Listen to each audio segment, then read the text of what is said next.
Hey friends, well as you know, we're back home now. Alright, so I'm here with Top Rock 2021 PCT. What do you think? It was wonderful for the most part. And then the end got a little hazy and a little repetitive. With fewer new discoveries. With fewer new discoveries, yeah. There's a lot of things that I was like, yep, I remember that from 2019 in the desert and in the Sierra. And kind of you learn that the ecology is based on elevation, not how far north or south you are. So that was a big learning moment. We did see lots of different environments. That was cool. It was pretty nice to actually get trail legs this time instead of 4 months of bashing my feet over and over and over again. Oh my gosh, did you get trail legs? So this one I actually had a solid month with using trail legs versus trying to get trail legs. That was really nice. Yeah, it was interesting watching him. We had one campsite we knew was going to be pretty crowded, and I knew he'd find a place eventually, but he wanted to get there in time to see what was there, so he took off and passed everybody on the trail. And the comment was, yeah, he got his heart rate up to that activity. He got his heart rate up to where mine normally is when we're walking. But he booked it. I mean, so we have a guy who was walking with that does 30 miles a day, and Top Rock passed him. He said, well, I'm going to keep up with him. And then he tried to keep up with him, but after 5 minutes he said, no, I was done. I caught up with him later when we got to camp. I couldn't keep up with him on the trail. So Top Rock definitely had legs this year. Yeah. And mine came along for me, but they were nowhere close to what Top Rock could do.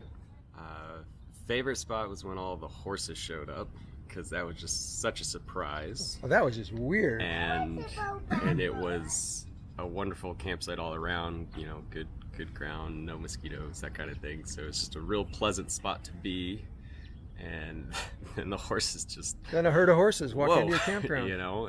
And roll around in your campground. Yeah, and so that was the highlight of this year, I think. That really was just something you really don't expect, because you can't plan for that, where usually everything else you kind of know, okay, there's going to be some hills in front of me and there's going to be some lakes in front of me. That was just like, what? Hi, guys. So that was a lot of fun. And what was the worst thing? Oh, it was the horses rolling around while he was trying to cook dinner. Probably no. There's other worse places.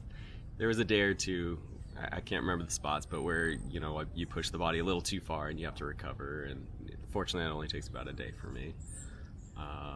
By the way, when you get older, it takes longer to recover. Yeah, just for the record.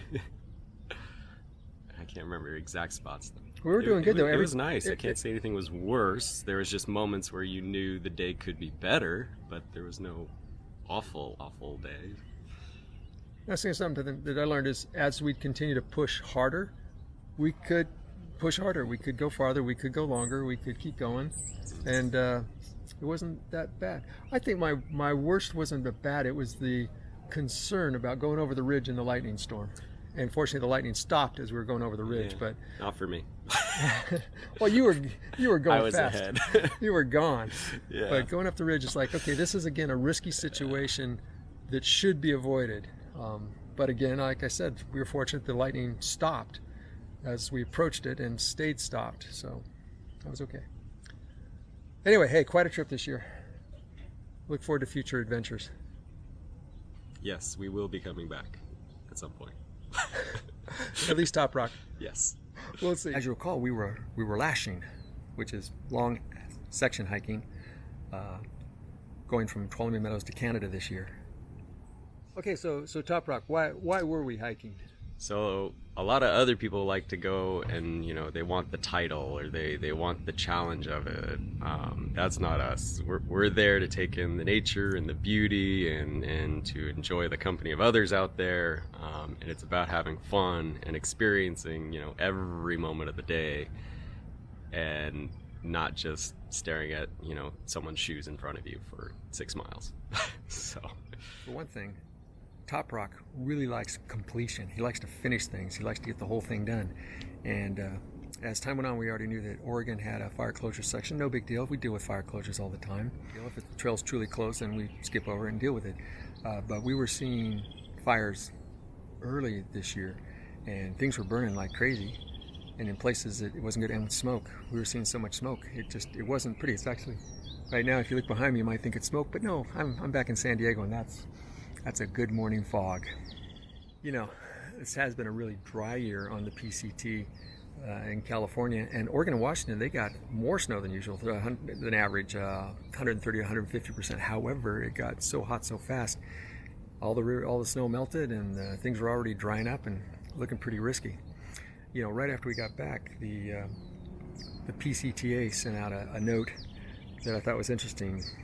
I'm going to read part of it to you and show it here, but it said, "Dear PCT permit holders, we're not even into August yet, and the wildfire season has already started in the West. At the time of this email, 242 miles of the PCT are closed. 1,200 plus miles, basically almost half of the PCT, has air quality rated at moderate, unhealthy, or hazardous. Over 300,000 acres of land on or near the PCT are burning. 100% of California and Oregon are in drought, and much of Washington is in drought. At any time, anywhere on the PCT, new fires could erupt and grow much faster than anyone on the trail can travel." And I've seen that. I've seen it where it wouldn't have to go very fast, and I've seen fire jump at 35, 40 miles an hour. You can't even get close. Anyway, continuing. "It's critically important to be aware of the conditions on the trail ahead of you and to know how you'd react to a wildfire if you find yourself close to one with no quick way to leave the trail." You know, so we're looking at that. And then we also knew that there's fire near the terminus, near the northern terminus at the Canadian border, and it's putting the trail at risk of being closed. The two fires have come together now. We have a woman, Nikki Hughes, that I've been following. She's walked thousands of miles. She's almost there, and she's made the decision she can't go touch the terminus. It is so sad. I feel really, really bad for the hiker. So I think the fact that we decided these fires were not looking pretty, good idea for us to stop when we did. And then in addition to that, we had the historical windstorm in the Mount Hood National Forest area that knocked down all the trees. PCT is working really hard to clear them, but they've got areas they haven't even scouted yet, so they don't even know how bad the tree falls are, but they know it's slowing people down, and they're warning people to make sure that they're in good enough health to attempt that section. And we're good enough to go over blowdowns, but not for 15 miles of blowdowns. In addition to all of these fire, weather, trail-related things that are stopping us from crossing the trail up to get to Canada, currently the Canadian border is still closed due to COVID. So even if we got there, we could touch the terminus, but we can't go into Canada. We have to turn around and come back. So for a guy that likes completion like Top Rock, it's a real bummer. There's the things that push us off the trail, but there's also the things that pull us to come off the trail. So Top Rock, what are the top things that pull us off the trail? Oh, the big one was missing family, and we had a reunion coming up, and so the timing was really good to say, hey, we finished California, and we can still make it back to the reunion, which we had missed in 2019 because we were on trail as well. So it's been even longer than most people have been missing their family reunions. So in 2020, there was no reunion. And there was none, yeah. 2020. There was some kind of virus or something. Yeah, I heard a rumor. And then, at a certain point, it's really nice to know that your toilet is 20 feet away versus 100 feet away, and showers are there. And you don't have to dig your toilet. Bed's ready. You don't have to dig your toilet, Some modern conveniences that are really nice after you spend 2 months in the forest. Oh, did you notice inside the house there's a water tap? There you can get water. Is a water tap. You don't need to walk 8 miles to water. That's right. Or 8 miles and then another mile off trail to water. So it's amazing. So convenient. How easy that is. In fact, but you know what? It does not taste as good as the water after 8 miles. That's true. The trail water tastes much better. Much better. So if for nothing else, we got to go back to drink good water. Here's some quick info on the 2021 trip statistics. In terms of trail miles, we started at 942.5 and we ended at 1717.7. Anyway, 646 trail miles were done, and that's taking out the section we jumped from Old Station to Mount Shasta. So we did basically 650 miles this year. According to All Trails, which I think actually tracks our actual walking better, we did just over 700 miles. In terms of time, we were out there 52 days in total, 5 of those were zeros, so 47 days walking, and 5 days were Neros, where we walked less than 10 miles. You know, California itself on trail is that 1,700 miles, and that's quite a trip. I lost 18 pounds, and Top Rock lost 3. He actually put on a little weight since last time we recorded our weights, so doing good. Hey, here's some of the things we would do the same. We would understand why we're going, and we were going for fun and beauty, and when it quit being fun and beautiful, we pulled out. And especially, we'd have kept going if we thought it was going to become fun and beautiful again, but everything we've seen basically says for this year, it wasn't going to become any more fun, and it wasn't going to become any more beautiful. So I hope I'm wrong. I really hope I'm wrong for the hikers that are out there right now that are going to keep going, because most people we ran into were going to keep going until they got to the extreme spots where they literally had no choice but to stop. Another thing we do the same is really understand the costs. This year, 2021, was easily twice as expensive as what it was for us in 2019. Costs of everything have gone up, and also the availability. Hotel rooms, I already discussed rental cars, getting to and from trail, food, gear, everything we bought. When I was buying stuff in 2019, I could find discounts and sales and other things going on in different places, but this year, everything was full price. And when we resupply places, it was usually, full price plus 20%. So understand your costs. Something you need to realize, it will be different when you go hiking like this, but you need to understand what it's going to be for you and how you hike. And a quick note on towns. Towns are to hikers like marinas are to sailboat cruisers. When you're out away from town or away from the marina, it is very inexpensive to do what you're doing. Hiking, sailing, inexpensive. You get to town, 1, it's a vortex. It just sucks you in and doesn't want to let you go. And 2, you can spend a lot of money in town really quick, just like you can at a marina. So, hey, plan your hikes so I saw hikers that were going really fast, literally 35 to 40 mile a day kind of hikers. They were in and out of town in 2 hours. We were in and out of town in 2 days. So, yeah, definitely a lot more expensive for us than for them. Then there's the things we would do differently. For sure, one of the things we do is not start training at Tuolumne Meadows. Holy Toledo. We were coming from sea level up to 9,000 feet, walking up and down these hills with a heavy pack because we knew we'd be slow, so we were carrying more food than usual. Wow. That was challenging. It was fun, and it certainly was beautiful, and definitely worth doing. And if I had no choice, I would do that again. But I'd really recommend start training someplace earlier, differently. I didn't realize how good the PCT was in training you if you start at the border. It's really well set up to get you ready for everything that comes ahead. But if you start at Tuolumne Meadows in Yosemite, wow, wouldn't do that again. Second thing I would do differently is I'd get more calories. As we hiked, I got where I like things less. And then when I go to the store and I'd look at stuff, I go, I just can't buy another one of those power bars or whatever it is. And so I ended up buying less. So then I ate less. And when you eat less, you don't get the calories. You get tired, you run out of energy, you feel worn down. You got to figure out some way to get those calories in. So find things you like and keep going.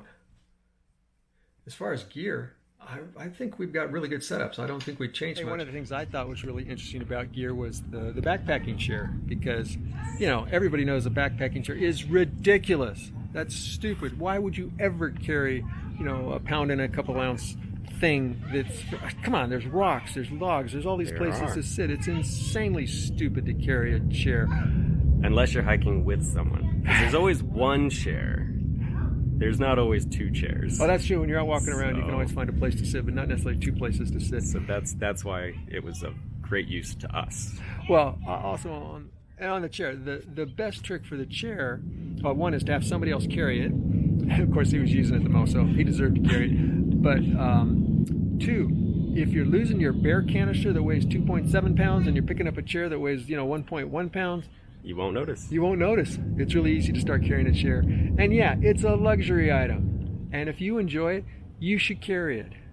It's like I have a cup that I use for hot drinks. It's a luxury item. But if you enjoy it, take it.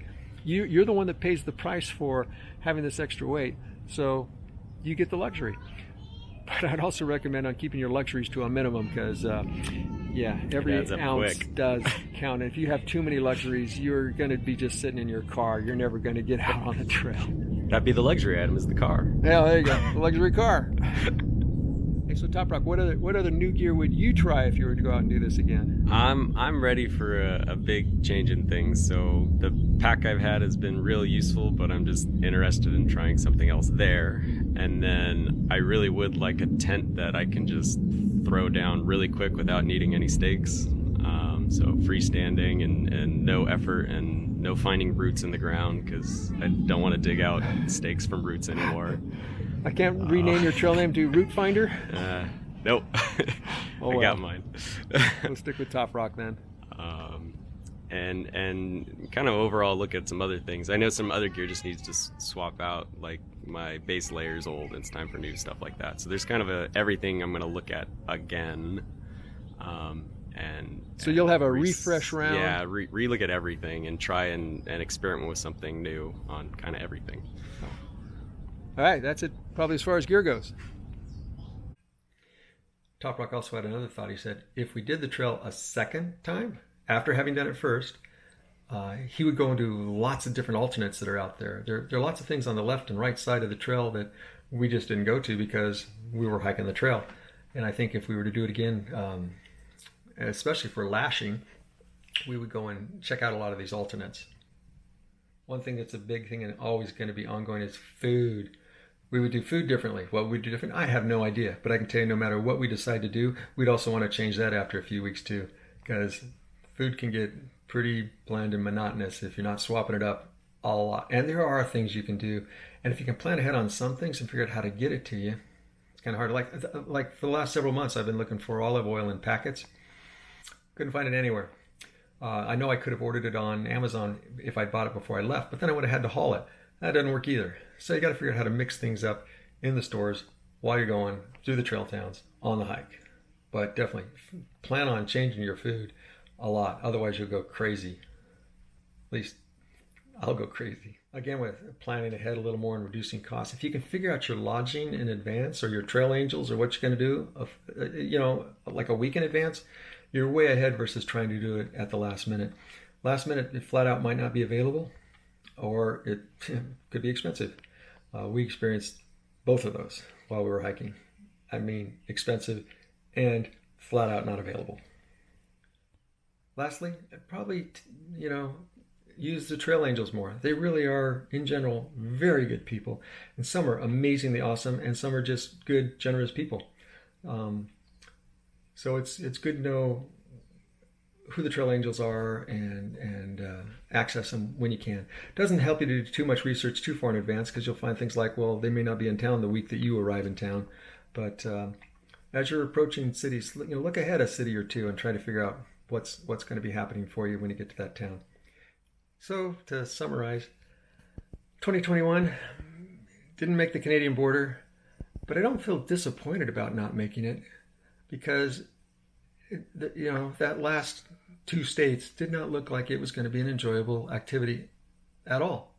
So I hope I'm wrong for the hikers that are out there right now, but everything I see tells me it's going to get worse as the thunderstorms start and the lightning strikes start and the fires are already going and people are getting knocked off trail. And the disappointment on some of the people's faces when they make the statement about they're not going to make the border, it's really sad. So I'm kind of glad to say that, hey, we stopped when it quit meeting our mission objectives, which were have fun and see lots of beauty. So, all right, well, that's about it. That's a wrap up for PCT 2021 for us, lashing from Tuolumne Meadows to Ashland and basically completing all of California. Yes. So, fair winds. Happy trails.